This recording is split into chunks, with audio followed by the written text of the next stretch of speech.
저는 오늘 여러분께 충격적인 진실을 말씀드려야 합니다. 지금 이 순간에도 수많은 어르신들이 건강검진 때문에 오히려 건강을 잃고 계십니다. 네, 들으신 게 맞습니다. 건강을 지키려던 검사가 오히려 생명을 위협하고 있다는 겁니다. 병원들이 절대 말하지 않는 이 무서운 진실을 30년간 응급실과 중환자실에서 수많은 어르신들을 지켜본 저는 더 이상 침묵할 수 없습니다. 여러분의 부모님이 여러분 자신이 바로 다음 희생자가 될 수 있기 때문입니다. 하지만 희망이 있습니다. 오늘 제가 알려드릴 5가지만 기억하신다면 불필요한 고통에서 벗어나 건강하게 100세까지 사실 수 있습니다. 이것은 의학 교과서에는 없지만 현장에서 매일 목격하는 생생한 진실입니다. 지금 당장 집중해 주십시오. 이 이야기가 여러분 가족의 운명을 바꿀 것입니다. 자, 이제부터 저와 함께 한 분의 이야기를 들어보시겠습니까? 김철수 씨, 76세의 이야기입니다. 김 씨는 정말 모범적인 분이셨습니다. 15년 동안 한 해도 빠짐없이 고급 건강검진을 받으셨죠. 검진센터 직원들이 그분 성함을 다 외울 정도였습니다. 매년 500만 원 넘게 들여서 온갖 검사를 다 하셨어요. CT, MRI, 내시경, 혈액검사까지 풀코스였습니다. 김 씨는 스스로 자랑스러워 하셨죠. 내 건강은 내가 지킨다. 이게 김 씨의 좌우명이었습니다. 주변 친구들한테도 권하셨어요. 20만 원 아끼려다 나중에 큰돈 든다. 미리미리 검사 받아라. 그런데 작년 가을 그 성실함이 독이 되었습니다. 아무 증상도 없었는데 췌장에 작은 물혹이 발견된 겁니다. 크기는 고작 1cm. 의사 선생님은 말씀하셨죠. 혹시 모르니까 조직 검사를 해보는 게 좋겠습니다. 만에 하나 암이면 큰일이잖아요. 김 씨도 가족들도 당연히 동의했습니다. 누가 반대하겠습니까? 그런데요, 결과는 암이 아니었습니다. 그저 나이 들면 누구나 생기는 양성물혹이었어요. 의사는 말했습니다. 다행이네요. 암 아니에요. 하지만 다행이 아니었습니다. 조직검사 바늘이 췌장을 찌르는 순간 급성 췌장염이라는 끔찍한 합병증이 시작되었습니다. 김 씨는 한 달간 중환자실에서 생사를 오갔습니다. 10kg이 빠졌고 그렇게 건강하시던 분이 이제는 휠체어 신세입니다. 매일 아침 골프 연습장 가시던 분이 이제는 화장실도 혼자 못 가십니다. 검진을 받지 않았더라면, 아니, 적어도 그 조직 검사만 하지 않았더라면 지금도 매일 아침 공원을 산책하고 계셨을 겁니다.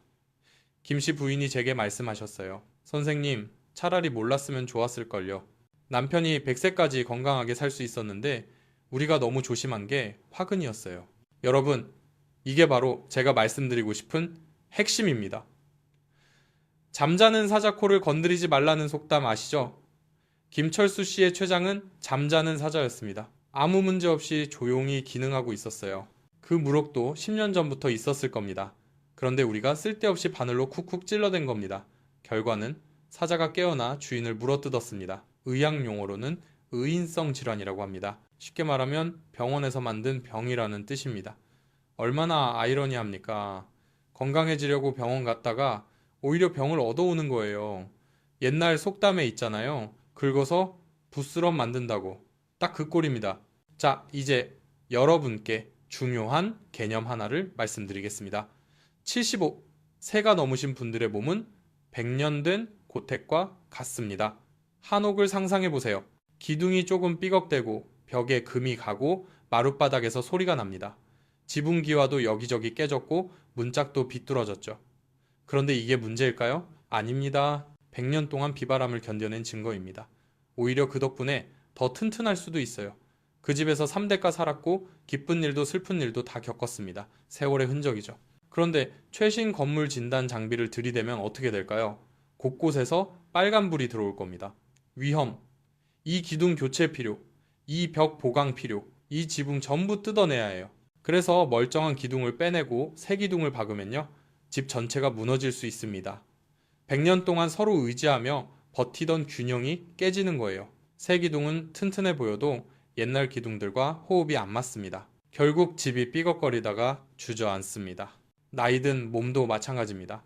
혈압이 좀 높고 혈당이 좀 높고 콜레스테롤이 좀 높은 건 자연스러운 노화 과정입니다.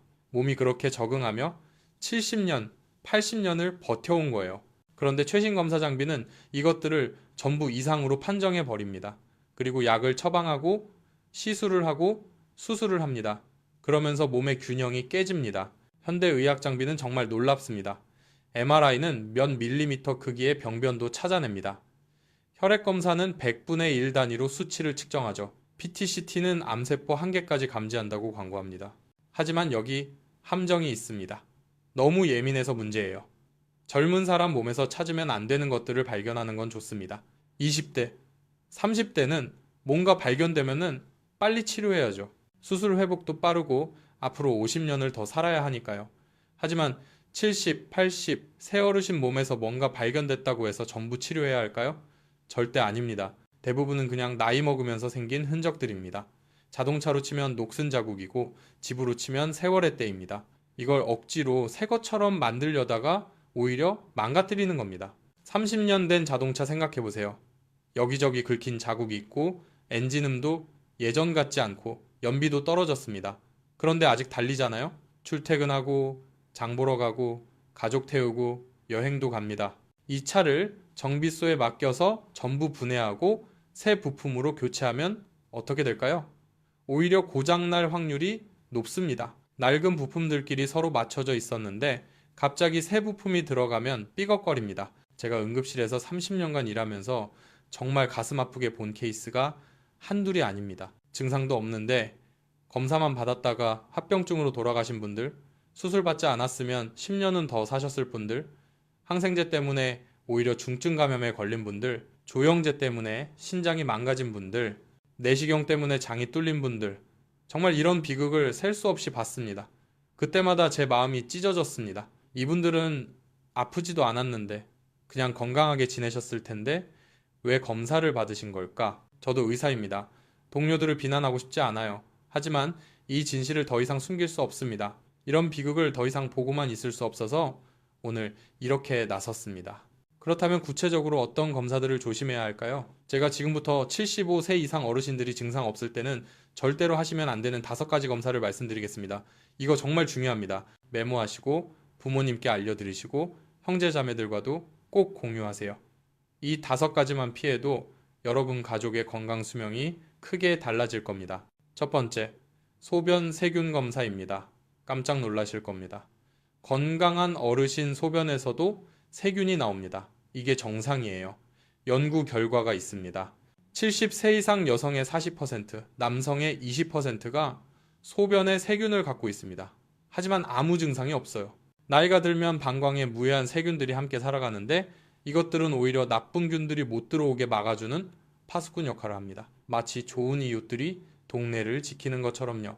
그런데 검사를 하면요, 당연히 세균이 검출됩니다. 그럼 의사는 항생제를 처방하죠. 방광염이 생길 수 있으니까 미리 치료하자고 합니다. 여기서부터 재앙이 시작됩니다. 항생제가 착한 세균들을 다 죽여버립니다. 10년, 20년 동안 방광을 지켜주던 파수꾼들이 전멸합니다. 그러면 그 빈자리에 항생제도 안 듣는 슈퍼박테리아가 쳐들어옵니다.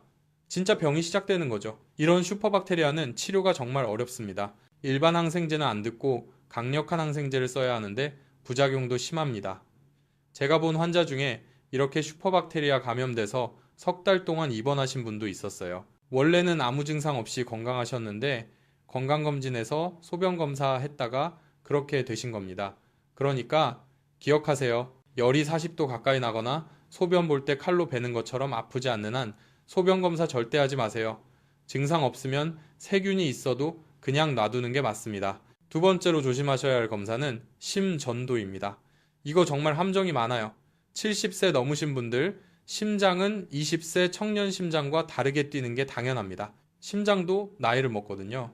박동이 조금 불규칙하고 리듬이 살짝 다르고 전기 신호도 약간 느린 건 자연스러운 현상입니다. 연구에 따르면 70세 이상의 60%가 심전도에서 뭔가 이상이 나온다고 합니다. 하지만 그중 대부분은 치료가 필요 없어요. 그런데 심전도 기계는 이걸 이해하지 못해요.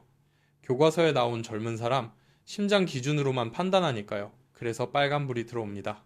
부정맥 의심, 허혈 가능성, 심근경색 위험. 그러면 의사들은 다음 단계로 넘어갑니다. CT 촬영하고 심장혈관 조영술 하고 심지어 스텐트까지 넣습니다. 그런데요, 이 과정에서 쓰이는 조영제가 신장을 망가뜨릴 수 있습니다. 특히 나이 든 분들은 신장 기능이 약해져 있어서 조영제 독성에 취약해요. 스텐트 시술 중에 혈전이 생겨서 진짜 심근경색이 올 수도 있어요. 혈관에 관 넣고 쑤시고 들어가니까 혈관 벽이 닫히는 거죠. 멀쩡하던 사람이 검사 받으러 갔다가 중환자가 되는 겁니다. 제가 본 케이스가 있어요. 이순자 씨, 73 할머니셨는데 건강검진에서 심전도 이상 나왔어요. 그래서 정밀검사 했고 혈관이 50% 막혔다고 스텐트 넣었습니다. 시술은 잘 됐어요. 그런데 그날 밤 이 할머니가 뇌졸중으로 쓰러지셨습니다. 시술 중에 떨어져 나간 혈전 조각이 뇌로 간 거예요. 반신마비가 왔습니다. 원래는 매일 등산 다니시던 분이었는데 말이죠. 그러니까 가슴이 쥐어짜듯 아프거나 숨을 못 쉴 정도가 아니라면 심전도 검사하지 마세요. 특히 증상도 없는데 건강검진 때문에 하는 심전도는 백해무익합니다. 세 번째는 허리 아플 때 찍는 MRI입니다. 이거 진짜 조심하셔야 해요. 허리가 좀 뻐근하다고 병원 가면 의사들이 바로 MRI 찍자고 합니다. 왜냐고요? 보험이 되니까요. 환자도 뭔가 첨단 검사 받으면 안심하고요. 그러면 뭐가 나올까요? 디스크 탈출증, 척추관 협착증, 퇴행성 변화, 골극, 인대 비우, 온갖 무서운 진단명들이 쏟아집니다. 그런데 여러분, 이건 마치 70세 얼굴에서 주름을 발견하고 깜짝 놀라는 거나 마찬가지예요. 나이든 척추는 누구나 닳고 좁아지고 변형됩니다. 이게 정상입니다. 연구가 있어요. 증상 없는 60세 이상을 대상으로 MRI를 찍었더니 90%에서 디스크 이상이 나왔답니다. 90%요. 거의 모든 사람이죠. 하지만 이분들은 아프지 않았어요. 문제는 MRI 사진을 보면 의사도, 환자도, 가족들도 다 겁을 먹는다는 거예요. 이걸 수술 안 하면 큰일 나겠어요. 나중에 마비될 수도 있어요. 그래서 수술대에 오릅니다. 하지만 척추 수술은 도박입니다. 잘 되면 다행인데 잘못되면요. 수술 전보다 더 아프거나 심하면 다리를 못 쓰게 될 수도 있습니다. 척추는 정말 복잡한 구조예요. 뼈, 디스크, 인대, 신경, 근육이 정교하게 얽혀 있습니다. 여기 손대면 균형이 깨집니다. 한 군데 고치면 다른 데서 문제가 생겨요. 제가 직접 본 케이스가 있습니다. 박영희 씨, 79 새 할머니셨는데요. 허리가 좀 불편하다고 MRI 찍었어요. 협착증이 나왔죠. 정형외과 의사가 권했습니다. 지금 수술하면 간단한데 나중에는 더 복잡해질 수 있어요. 수술 받으셨습니다. 그 다음부터 지옥이 시작됐어요. 수술 부위가 감염되고 재수술하고 결국 하반신 마비까지 왔습니다. 원래는 지팡이 짚고 시장도 다니시던 분이었는데 말이죠. 지금은 요양병원에 계십니다. 가족들이 후회해도 소용없어요. 그러니까 기억하세요. 다리에 힘이 빠지거나 소변을 못 누거나 참을 수 없는 극심한 통증이 아닌 이상 허리 MRI 절대 찍지 마세요. 네 번째, 남성분들 특히 주의하세요. 전립선 특이항원 검사 PSA 검사라고 들어보셨죠? 이거 진짜 골칫거리입니다. 전립선암은 거북이암이라고 불러요. 왜냐면 엄청 느리게 자라거든요. 70세 남자 중 절반 이상이 전립선에 암세포를 갖고 있습니다. 하지만 대부분은 평생 아무 문제 없이 살다 갑니다. 다른 병으로 돌아가시지 전립선암 때문에 돌아가시는 게 아니에요. 부검 연구가 있습니다. 교통사고나 다른 이유로 돌아가신 70세 이상 남성을 부검했더니 60%에서 전립선암이 발견됐답니다. 하지만 생전에는 아무도 몰랐어요. 증상도 없었고요. 그런데 PSA 검사를 하면요. 수치가 높게 나옵니다. 그러면 조직 검사하고 암이 확인되면 수술이나 방사선 치료를 권합니다. 문제는 이 치료의 부작용이 엄청나다는 겁니다. 소변이 새고 성기능이 완전히 사라지고 장도 망가집니다. 평생 기저귀를 차고 살아야 할 수도 있어요. 이게 말이 됩니까? 평생 조용히 있을 암을 억지로 찾아내서 삶의 질을 완전히 망가뜨리는 거예요. 미국 의학계에서도 75세 이상은 PSA 이 검사를 권장하지 않습니다. 미국 예방의학 태스크포스라는 권위 있는 기관에서 공식적으로 권고했어요. 이유가 뭘까요? 해보다 실이 훨씬 크기 때문입니다. 검사 100명에서 1명 생명 구하는데 10명은 불필요한 치료로 고생한답니다. 이게 맞습니까? 다섯 번째, 마지막으로 대장 내시경입니다. 이것도 75세 넘으면 신중해야 해요. 물론 대장암은 무서운 병입니다. 하지만 용종이 암으로 발전하려면 10년에서 15년이 걸립니다. 이게 의학적으로 증명된 사실이에요. 계산해 보세요. 75세의 용종을 발견했다면 그게 암이 되는 건 85세에서 90세입니다. 그 전에 다른 원인으로 돌아가실 확률이 훨씬 높아요. 통계가 있습니다. 75세 남성이 향후 10년 안에 사망할 확률은 30%입니다. 대장암 때문이 아니라 심장병, 폐렴, 뇌졸중 같은 다른 병으로요. 게다가 대장 내시경은 위험합니다. 나이 든 장은 약해요. 혈관도 약하고 장벽도 얇아졌습니다. 내시경으로 공기를 넣고 카메라를 밀어 넣다가 장이 찢어질 수 있습니다. 장천공이라고 하는데 이거 생기면 바로 응급수술입니다. 배를 열어서 찢어진 장을 꿰매야 해요. 복막염 오면 사망률이 30%가 넘어요. 그리고 내시경 전 처치로 쓰는 장, 세척제도 문제입니다. 이 약을 2리터씩 마셔야 하는데 탈수가 오고 전해질이 깨지고 심장에 무리가 갑니다. 신장 나쁘신 분은 더 위험해요. 실제로 제가 근무하던 응급실에 내시경 준비하다가 쓰러져서 오신 어르신들 정말 많았어요. 심지어 내시경도 못하고 그냥 입원하신 분들도 계셨습니다. 여러분 잠깐만요. 여기까지 들으시면서 혹시 이런 생각 드셨나요?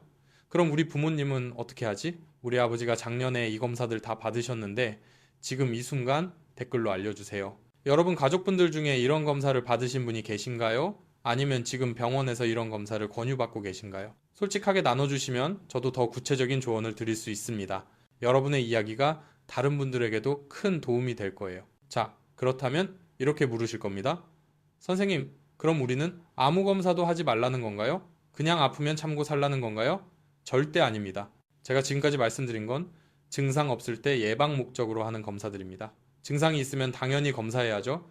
열이 40도면 소변 검사해야 하고 가슴이 찢어지게 아프면 심전도 해야 하고 다리에 힘이 빠지면 MRI 찍어야 합니다. 제가 말씀드리는 건 멀쩡한데 검사 받지 말라는 겁니다. 증상과 검사는 완전히 다른 얘기예요. 몸이 신호를 보내면 당연히 들어야 합니다. 하지만 신호도 없는데 억지로 뒤지지 말라는 거죠. 그리고요, 정말 해야 할 중요한 것들이 따로 있습니다.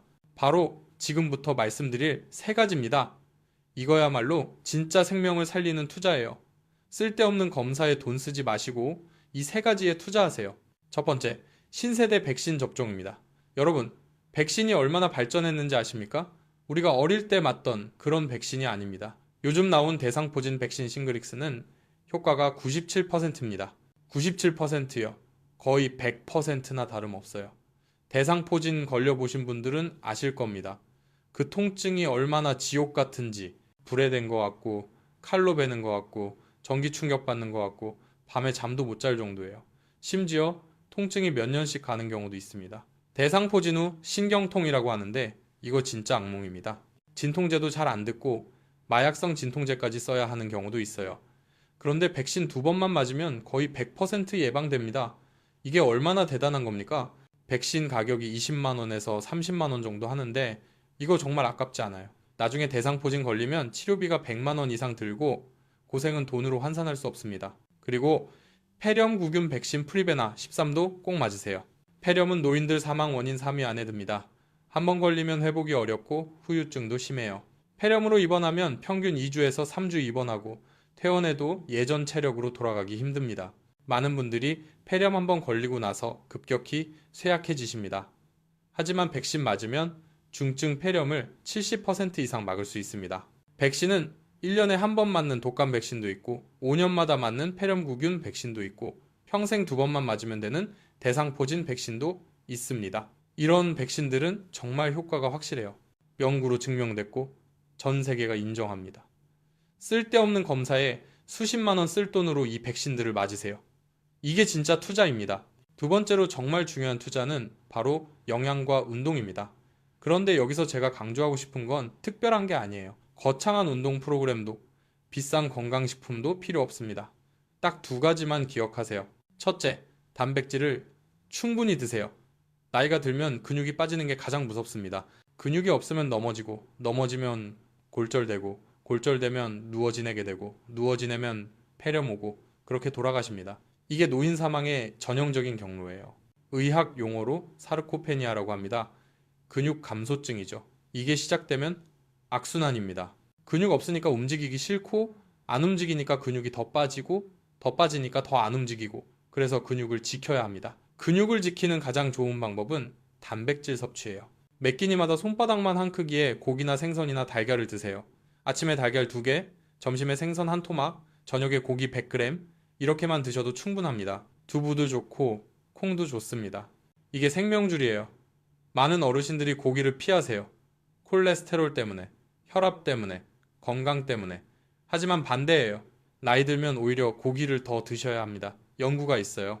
70세 이상 어르신 중에 고기 잘 드시는 분들이 채식 위주로 드시는 분들보다 오래 산답니다. 근육이 있어야 오래 사는 거예요. 둘째, 매일 20분씩 걷으세요. 연구 결과가 있습니다. 하루 20분 걷는 사람은 안 걷는 사람보다 사망률이 30% 낮습니다. 이게 무슨 의미인지 아십니까? 어떤 약보다, 어떤 검사보다 효과가 큽니다. 그것도 공짜예요. 아파트 단지 한 바퀴, 동네 공원 한 바퀴면 됩니다. 비 오면 쇼핑몰 걸어도 되고, 겨울엔 집 안에서 제자리 걸음 해도 됩니다. 중요한 건 매일 20분입니다. 거창하게 산에 등산 갈 필요 없어요. 그냥 동네 한 바퀴면 충분합니다. 걸으면서 친구 만나고 인사하고 수다 떨고 이게 건강입니다. 세 번째, 이건 정말 중요한데 모르시는 분들이 많아요. 복부 대동맥류 초음파 검사입니다. 특히 65세에서 75세 사이 남성분 중에 담배 피우신 적 있으면 꼭 한번 하세요. 딱 한 번이면 됩니다. 복부 대동맥류는 시한폭탄입니다. 뱃속 큰 혈관이 풍선처럼 부풀어 오르는 건데요. 아무 증상이 없어요. 그냥 조용히 커집니다. 혈압 때문에 혈관벽이 약해지면서 점점 부풀어 오르는 거죠. 그러다가 어느 날 갑자기 터집니다. 터지는 순간 90%가 그 자리에서 사망합니다. 병원도 못 가요. 뱃속에서 피가 쏟아지니까 몇 분 안에 쇼크가 옵니다. 그런데 이게 초음파로 쉽게 발견됩니다. 검사 시간 10분이면 돼요. 아프지도 않고 방사선도 없고 안전합니다. 발견하면 어떻게 하냐고요? 작으면 그냥 1년에 한 번 체크만 하면 되고 5cm 이상으로 크면 간단한 시술로 터지는 걸 막을 수 있습니다. 요즘은 배를 안 갈라도 돼요. 다리 혈관으로 관넣어서 안에서 보강하는 시술이 있어요. 이건 진짜 생명을 살리는 검사예요. 제 친구 아버지가 이걸 발견 못 하시다가 어느 날 갑자기 쓰러지셨어요. 아침에 신문 보시다가 갑자기 배 잡고 쓰러지셨대요. 구급차 오기도 전에 돌아가셨습니다. 만약 미리 알았더라면 간단한 시술로 막을 수 있었을 텐데 정말 안타까웠습니다. 그러니까 남성분들, 특히 담배 피우신 분들은 꼭 한번 하세요. 이건 꼭 필요한 검사입니다. 자, 이제까지 하면 안 되는 것들, 해야 하는 것들을 말씀드렸습니다. 그런데 실전에서 가장 어려운 게 뭔지 아십니까? 바로 의사 선생님 앞에서 아니요? 라고 말하는 겁니다. 하얀 가운 입은 의사가 이 검사하시죠? 라고 하면 거절하기 정말 어렵죠. 의사가 권하는데 내가 뭘 안다고 거절해? 라는 생각이 듭니다. 의사가 나쁜 마음으로 권하는 건 아니에요. 정말 좋은 의도로 권합니다. 하지만 의사도 사람이고 교과서대로 배웠고 병원 시스템도 있고 그래서 때로는 불필요한 검사를 권하게 됩니다. 그래서 제가 마법의 질문 3가지를 알려드립니다. 이 질문들만 하시면 불필요한 검사와 치료를 당당하게 거절하실 수 있어요. 의사를 무시하는 게 아니라 현명하게 대화하는 겁니다. 첫 번째 질문입니다. 이 검사나 치료가 제가 더 오래 사는데 도움이 됩니까? 이거 정말 중요한 질문이에요. 많은 검사와 치료들이 수치를 좋게 만들 뿐 실제 수명을 늘리지는 못합니다. 예를 들어 콜레스테롤 약 80, 새가 먹으면 수치는 내려가지만 수명이 늘어난다는 증거가 없어요. 연구를 봐도 그래요. 혈압약도 마찬가지예요. 80세 넘으면은 혈압을 너무 낮추는 게 오히려 위험할 수 있습니다. 어지러워서 넘어지고 넘어져서 골절되고 그게 더 위험해요. 이 질문에 의사가 확실하게 네, 수명이 늘어납니다 라고 답하지 못하면 그 검사나 치료는 안 해도 됩니다. 의사가 애매하게 말하면 더 물어보세요. 연구 결과가 있나요? 증거가 있나요? 두 번째 질문입니다. 효과를 보려면 얼마나 기다려야 합니까? 이것도 핵심이에요. 어떤 암검진이나 치료는 효과가 나타나는데 10년이 걸립니다. 예를 들어 대장 용종 제거 10년 후에 대장암을 예방합니다. 그런데 지금 80세시라면요. 10년 후면 90세예요. 그때까지 다른 병 없이 건강하실 확률이 얼마나 될까요? 솔직히 낮죠. 통계를 보면 80세 남성의 10년 생존율이 50% 정도입니다. 절반은 10년 안에 다른 이유로 돌아가신다는 얘기예요. 만약 의사가 5년에서 10년 후에 효과가 나타납니다 라고 하면 나이를 계산해 보세요. 그때까지 살아계실 가능성이 높은지 냉정하게 판단하시는 겁니다. 이게 잔인하게 들릴 수 있지만 현실입니다. 우리는 영원히 못 살아요. 남은 시간을 현명하게 써야 합니다. 세 번째 질문입니다. 지금 안 하고 나중에 증상 생기면 치료해도 늦습니까? 이게 가장 강력한 질문입니다. 많은 경우에 증상 없을 때 미리 찾아서 치료하나 증상 생겼을 때 치료하나 결과가 똑같습니다. 특히 노인들은 대부분 그래요. 전립선암이 대표적이죠. 미리 찾아서 수술하나 나중에 증상 생겨서 하나 사망률 차이가 없어요. 그런데 미리 하면 부작용만 더 오래 겪습니다. 10년 동안 기저귀 차고 사는 거예요. 의사가 이 질문에 아니요, 나중에 해도 괜찮습니다 라고 하면 그럼 지금 하지 마세요. 기다렸다가 정말 필요할 때 하는 게 맞습니다. 조기 발견이 항상 좋은 건 아니에요. 때로는 늦게 하는 게 행복입니다. 여러분, 이 세 가지 질문을 메모해 두세요. 핸드폰에 저장하시고 병원 갈 때마다 꺼내보세요. 이 질문들이 여러분을 지켜줄 겁니다. 의사들도 이 질문을 받으면 다시 생각하게 됩니다. 정말 이 환자에게 이 검사가 필요한가? 하고 말이죠. 좋은 의사라면 솔직하게 답해줄 겁니다. 건강하게 오래 사는 비결은 최신 검사나 비싼 치료가 아닙니다. 바로 지혜입니다. 내 몸을 이해하고 나이를 받아들이고 정말 필요한 것과 불필요한 것을 구분하는 지혜 말입니다. 제가 오늘 말씀드린 내용 어렵지 않죠? 5가지 검사 피하고 3가지 투자하고 3가지 질문하면 됩니다. 이것만 지켜도 여러분의 마지막 시간이 완전히 달라질 겁니다. 자, 여러분, 오늘 도움이 되셨나요? 그렇다면 지금 바로 댓글로 다짐을 남겨주세요. 오늘부터 매일 20분 걷겠습니다. 3가지 질문 메모했습니다. 공개 약속하면 실천 확률이 3배 높아집니다. 좋아요 버튼 누르시고 구독해주세요. 이 영상을 부모님, 형제자매, 친척 어르신들께 카카오톡으로 보내주세요. 여러분의 작은 실천이 사랑하는 가족의 생명을 지킬 수 있습니다. 한 달 후 건강해진 모습 댓글로 알려주세요. 건강은 운이 아닙니다. 선택입니다. 100세까지 건강하게 사시길 진심으로 기원합니다. 감사합니다.